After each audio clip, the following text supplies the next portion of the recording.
apakah peperangan yang saat ini terjadi antara Iran dengan Israel dan Amerika, kemudian juga negara-negara Arab lainnya ini akan sampai menjadi perang dunia ketiga, atau bagaimana dengan campur tangan Rusia dan China? Sebab China akan terdampak, saudara. Kalau sampai minyak Iran ini tidak bisa keluar, gas dari Qatar nggak bisa keluar, ya pasti negara besar seperti China ini, Tiongkok ini kan membutuhkan energi, suplai energi tersebut, saudara. Sementara Venezuela sudah nggak bisa karena sudah dikuasai oleh Amerika. Makanya China juga berusaha mencegah supaya jangan sampai terjadi perang.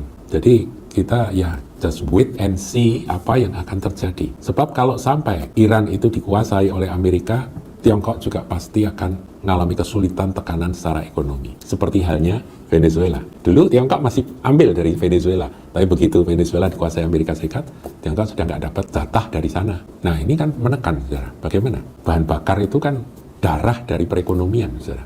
Nah inilah yang kita perlu antisipasi. Bagaimana dengan Indonesia, saudara? Pakar-pakar energi di Indonesia pasti sudah mulai memikirkan. Karena kita pun juga importer dari bahan bakar BBM ini, saudara. Bagaimana kita mengatasinya? Ini yang perlu kita renungkan, saudara. Berapa waktu yang lalu ada yang berkata nanti harga BBM akan naik, kemudian inflasi akan terjadi, ekonomi akan kacau, ya, dan sebagainya kita tidak tahu. Belum lagi kalau di dalam negeri kan masih ada urusan yang namanya korupsi, ya, dan itu merupakan penyakit lama yang belum sembuh. Nah, bagaimana, saudara, Indonesia ini ke depannya?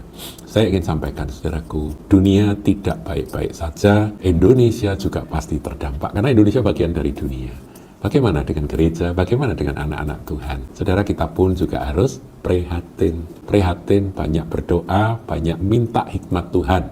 Anda yang bekerja dalam sektor apapun, di dalam pekerjaan Anda, mintalah hikmat Tuhan, pertolongan Tuhan, supaya kita bisa tetap mengerjakan bagian kita. Dan kita pun mempercayai bahwa pemeliharaan Dia itulah yang membuat kita hidup. Nah, saudara, bukan berarti kalau sudah punya iman nggak ada masalah.